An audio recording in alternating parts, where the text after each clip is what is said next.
আজকে তৈরি করব পাউরুটি দিয়ে দারুণ মজাদার একটি মিষ্টি।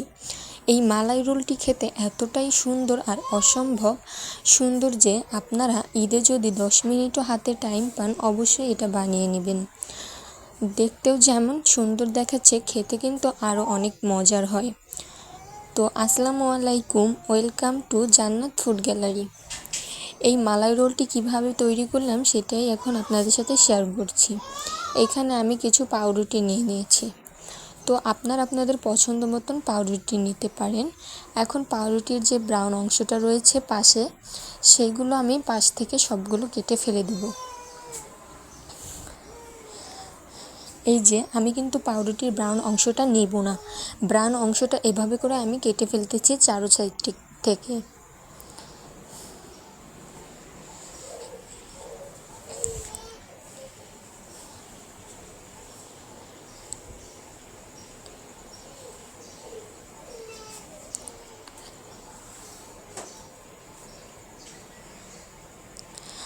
এইভাবে করে সবগুলো ব্রাউন অংশ আমি কেটে নিলাম। এখন একটা বেলে দিয়ে আমি এটাকে ভালো করে বেলে নিচ্ছি পাতলা করার জন্য।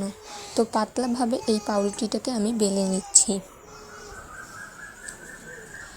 এইভাবে করে সবগুলো পাউরুটি আমি বেলে পাতলা করে নিলাম।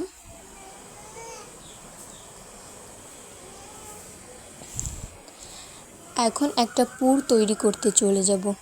তো এইখানে আমি 1 চামচ ঘি দিয়ে আর 3 টেবিল চামচ সুজি দিয়ে প্রথমে সুজিটাকে ভালো করে নেড়ে চেড়ে ভেজে নিচ্ছি। সুজিটাকে ভালো করে ভেজে নিতে হবে। তারপর এখানে দিয়ে দিলাম 2 কাপ দুধ। দুধের সাথে সুজিটাকে ভালো করে মিশিয়ে নিয়ে দিয়ে দিচ্ছি পরিমাণ মতো চিনি। আপনারা আপনাদের পছন্দ মতন চিনি বাড়িয়ে কমিয়ে নিতে পারেন।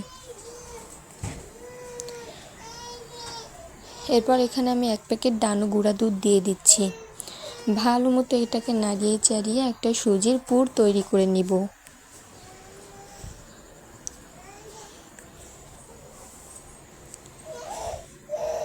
তো এই পর্যায়ে এখন আমার পুরটা তৈরি হয়ে গেল। এখন আমি এটাকে নামিয়ে ফেলবো। এটা কিন্তু ঠান্ডা হওয়ার পর আরও ঘন হয়ে যাবে। এরপর আমি একটা পাউরুটির ভিতরে রোল আকারে এটাকে সুজির পুরটাকে দিয়ে এখন আমি রোল আকারে রোলের একটা শেপ দিয়ে নিচ্ছি। রোল আকারে গোল গোল করে এভাবে সবগুলো রোল আমি তৈরি করে নিব।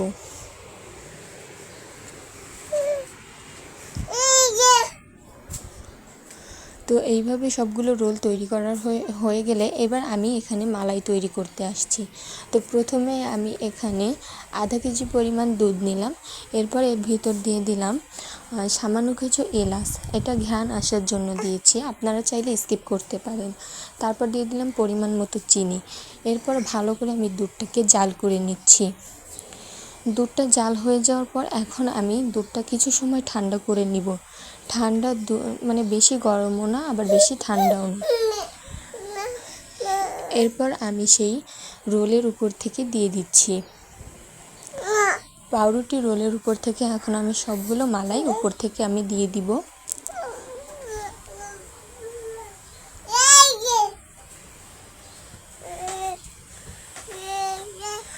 তো আমি একে একে সব মালাইগুলো পাউরুটির উপরে দিয়ে দিলাম।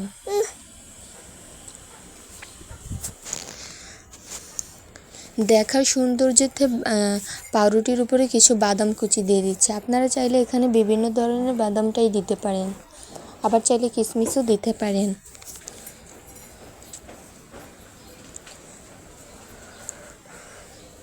তো এটাকে এখন ফ্রিজে রেখে দেব, নর্মাল ফ্রিজে। আপনারা যদি ঠান্ডা করে খেতে চান অবশ্যই নর্মাল ফ্রিজে রাখবেন এবং খেতে অনেকটাই সুন্দর হবে।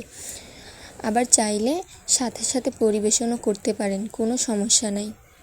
তো আজকের এই মালাই রোলটি কেমন হয়েছে সবাই কিন্তু অবশ্যই কমেন্টে বলে যাবেন।